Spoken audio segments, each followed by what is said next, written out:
10% લઈને 15%, 25% સુધી સરકારના નિયમોની 80 કે 83 કરી વ્યાજ લેવામાં આવે છે. તેમજ રકમ પ્રમાણે બમણાનો સ્ટેમ્પ કરાવી લેવામાં આવે છે.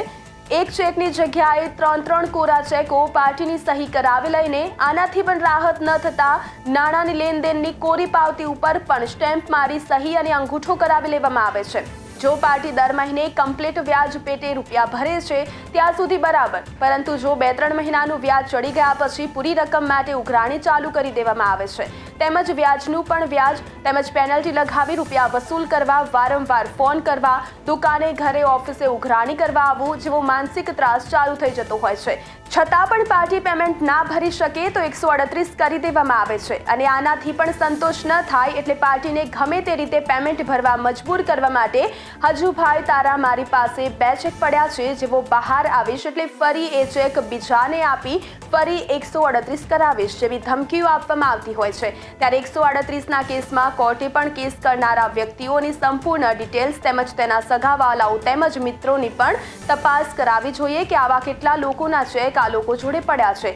જો તમે મિત્રતામાં અને વિશ્વાસમાં 1 કે 2 વ્યક્તિને રૂપિયા આપો પરંતુ 1-2 થી વધારે વ્યક્તિઓને રૂપિયા આપ્યા હોય અને તેવું સાબિત થતું હોય ત્યારે તે પણ સાબિત થતું હોય છે કે આ માણસ માત્ર ને માત્ર વ્યાજખોરીનો ધંધો કરતો હોય છે, જે તદ્દન ગેરકાયદેસર હોય છે. અને જ્યારે આ વસ્તુ સાબિત થાય ત્યારે 138નો કેસ ઓટોમેટિકલી રદ થાય તેવો કાયદો સરકારે બનાવવો જરૂરી છે. કારણ કે મિત્રતામાં અને વિશ્વાસમાં લઈને રૂપિયા 1 કે 2 જ વ્યક્તિને અપાય, બાકી બધાને આપવાવાળા વ્યક્તિઓ કાયદેસર વ્યાજનો ધંધો કરતા હોય છે અને તે પણ સરકારના ધારાધોરણ પ્રમાણે. હાલ તો નવી પેટર્ન ચાલુ થઈ ગઈ છે. ફાઇનાન્સનું લાયસન્સ લઈ લેવું અને તેના નીચે 10%, 15%, 25%નો વ્યાજનો ધંધો કરવો. પછી આવા યુવાનો એક વખત ફસાય પછી રૂપિયા આપતા પણ બહાર નથી નીકળી શકતા અને છેવટે જિંદગીનો અંત જ તેમના માટે સર્વસ્વ થઈ જતો હોય છે. ત્યારે આ બાબતે ગુજરાત સરકાર તેમજ ગુજરાતની કોર્ટ જાગે તે જરૂરી. બાકી આ મોંઘવારીના જમાનામાં આવા કેસો વધુ દેખાય તો નવાય નહીં. હાલ અરવલ્લી જિલ્લાના ધનસુરા તાલુકાના કીડી ગામના મીત અશોકભાઈ પટેલ નામનો પશુ આહારનો ધંધો કરનાર 26 વર્ષનો યુવાન વ્યાજખોરીના ચક્કરમાં ફસાયો હતો, જેને અરવિંદભાઈ પટેલ રહે કીડી નાઉ પાસેથી 10 લાખ અને રાધે પટેલ રહે પહાડપુર નાઉ પાસેથી 16 લાખ જેવી રકમ વ્યાજે લીધી હતી. જે અનુક્રમે 10 લાખની જગ્યાએ 70 લાખ જેટલી રકમ તેમજ 16 લાખની જગ્યાએ 85 લાખ જેટલી રકમ ચૂકવવા છતાં વારંવાર હેરાન પરેશાન કરતા છેવટે યુવાને દવા પીવાનો વારો આવ્યો હતો, પરંતુ મોડાસા સાર્વજનિક હોસ્પિટલમાં સારવાર થતા તેનો બચાવ થયો હતો. ત્યારબાદ સમગ્ર પ્રકરણ બહાર આવતા ધનસુરા પોલીસ સ્ટેશનમાં ફરિયાદ કરતા વ્યાજખોરોને પકડવાના ચક્રો ગતિમાન થયા છે. ત્યારે આ બાબતે અરવલ્લી જિલ્લા પોલીસ દ્વારા ઊંડી તપાસ કરી કડકમાં કડક પગલાં લેવાય તે હવે જરૂરી બન્યું છે. પશુ આહારનો ધંધો કરતો હતો તે માટે અરવિંદભાઈ કેશવભાઈ પટેલ જોડેથી મેં 10 લાખ રૂપિયા 15%ના નક્કી કરેલા વ્યાજ પ્રમાણે લાવ્યો હતો. તે સમયસર મારી જોડે તેમણે આપવા ન હતા તે માટે તેમણે 25%ની વસૂલાત કરી હતી ને મેં 10 લાખના સામે 75 લાખ રૂપિયાની ચૂકવણી કરી. તો બી તેમણે મને માનસિક ત્રાસ અને સામાજિક પ્રેશર અને ફેમિલી પ્રેશર આપતા હતા.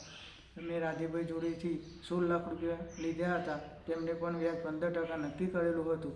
તેમને ન અપાતા તેમને સમયસર ન અપાવતા તેને પેનલ્ટી લાગી અને 28% વ્યાજ કર્યું હતું અને તેમણે મારી જોડેથી 85 લાખની વસૂલાત કરી હતી અને સામાજિક પ્રેશર અને દુકાન આવી અને શટર પાડી જતા હતા અને સામાજિક દબાણ આપી અને ફેમિલીને ત્રાસ આપતા હતા. તે માટે મેં આ છેલ્લી દવા પીવાનું નક્કી કરી મારું જીવન ટૂંકાવવાનું નક્કી કર્યું હતું. કીડી ગામના અમારા અસીલ મિત અશોકભાઈ પટેલે તેઓના ગામના અરવિંદભાઈ પટેલ તેમજ પહાડપુરના એક બીજા વ્યક્તિ રાધેભાઈ પટેલ જોડેથી 16 લાખ રૂપિયા અને અરવિંદભાઈ જોડેથી 10 લાખ રૂપિયા લીધા હતા.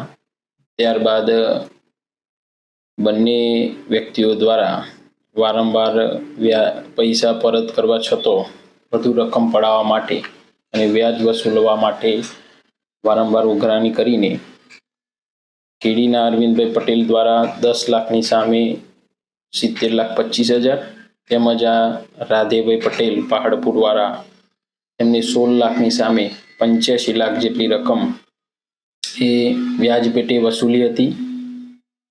ત્યારબાદ પણ બીજી રકમ વારંવાર ઉઘરાણી આ મિતભાઈ જોડે કરતા હતા. તો અમિતભાઈ પટેલે આ ત્રાસથી કંટાળી, વ્યાજખોરોના ત્રાસથી કંટાળીને એકાદ અઠવાડિયા પહેલા આપઘાત કરવાનો પ્રયત્ન કર્યો હતો અને તેમની સારવાર એ સિવિલ હોસ્પિટલ ખાતે સારવાર લીધી હતી. આમાં બંને ઇસમો દ્વારા 26 લાખની સામે 1.60 લાખ રૂપિયા, 1,60,60,00,000 રૂપિયાની રકમ પડાવી લેવામાં આવી હતી. ત્યારબાદ આપઘાતનો પ્રયત્ન કર્યા બાદ ધનસુરા પોલીસ સ્ટેશન ખાતે નાના ધીરધારની કલમો મુજબ અને BNSની જુદી જુદી કલમો અંતર્ગત ફરિયાદ દાખલ કરવામાં આવી છે. કારણ એટલું હતું કે જે પ્રમાણેનું વ્યાજ પડાવવા માટે આ બંને ઇસમોએ, આ યુવાન છે તેની ઉંમર માત્ર 23 વર્ષ છે. તો આ યુવાન એક વખત પૈસા લીધા પછી આ લોકોના અંડર આવી ગયો અને ત્યાર પછી વારંવાર માનસિક રીતે ઉઘરાણી કરી, રૂબરૂ પણ ઉઘરાણી કરી અને માનસિક ત્રાસ આપીને ખૂબ મોટી રકમ પડાવવામાં આવી છે.